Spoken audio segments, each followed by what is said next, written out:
देखिए, कोई भी निर्णय जो होगा ये निर्णय राष्ट्रवादी कांग्रेस पार्टी लेगी। राष्ट्रवादी कांग्रेस पार्टी जो निर्णय लेगी हम उसके साथ खड़े रहेंगे, चाहे वो अजीत पवार जी का परिवार हो या राष्ट्रवादी कांग्रेस पार्टी हो। इनके साथ पूरी ताकत के साथ सरकार के रूप में और भारतीय जनता पार्टी के रूप में हम खड़े। सर, उनके नेता मिलने आए थे आपसे, क्या चर्चा हुई?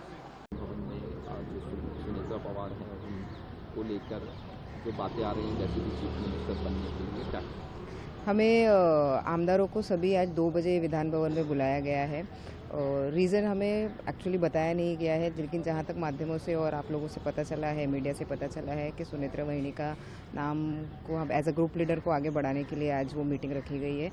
और अगर ये मीटिंग इसीलिए रखी गई है तो हम एज अ कार्यकर्ता और हम पार्टी के जितने भी लोग हैं, जैसे हम देख रहे थे लगातार 2 दिन से यही मांग आ रही थी हमारे कार्यकर्ताओं, हमारे कैडर के बीच में कि सुनेत्रा वहिनी को दादा की जगह पे लाया जाए, उनको डेप्यूटी सीएम बनाया जाए।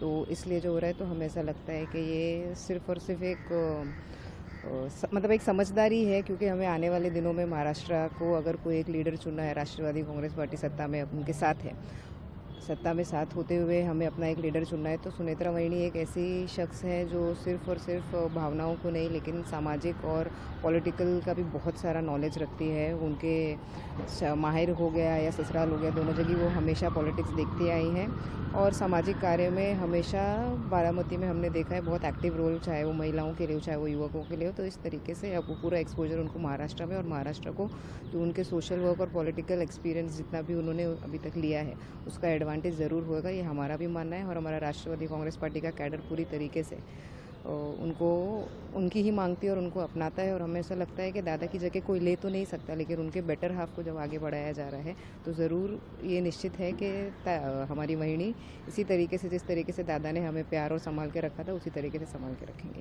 शरद पवार जी का क्या कहेंगे? देखिए, अजीत दादा का दुखद निधन बहुत ही शौक है। हम लोग बर्बाद हो गए, हम लोग अनाथ हुए हैं। जब अजीत दादा काम करते थे तो हम सभी कार्यकर्ताओं को एक परिवार का सदस्य मान के, छोटे से छोटा कार्यकर्ता रहने दो, आमदार रहने दो, खासदार रहने दो, अजीत दादा उसके साथ में खड़े रहते थे। आज अजीत दादा नहीं है। सबसे हमारे से भी ज्यादा दुख सुनेत्रा वहिनी जी को, उनकी पति की मौत सडनली हो चुकी है कि जो उन्होंने कभी सपने में भी नहीं सोची थी। फिर भी आज अजीत दादा जाके 4था दिन है।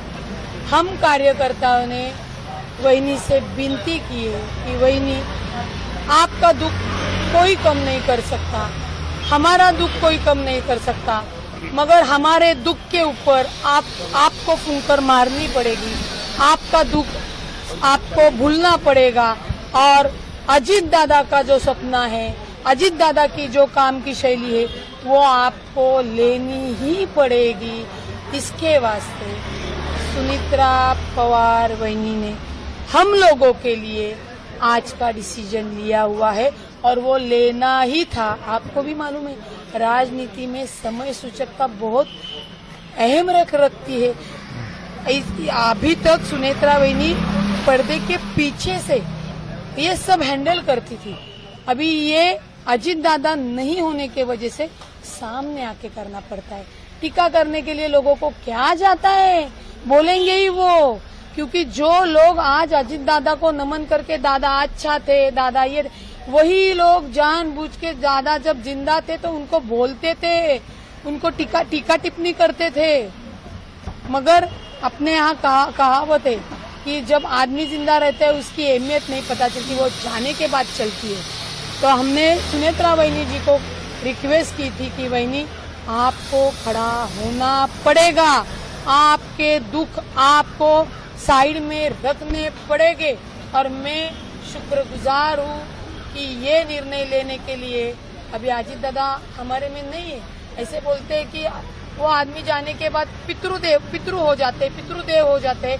उन्होंने ही सुनेत्रा वहिनी को ये निर्णय लेने की क्षमता की ताकत दी है और वही हिसाब से वहिनी आज उप मुख्यमंत्री की शपथ लेने वाली है। धन्यवाद। Thank you.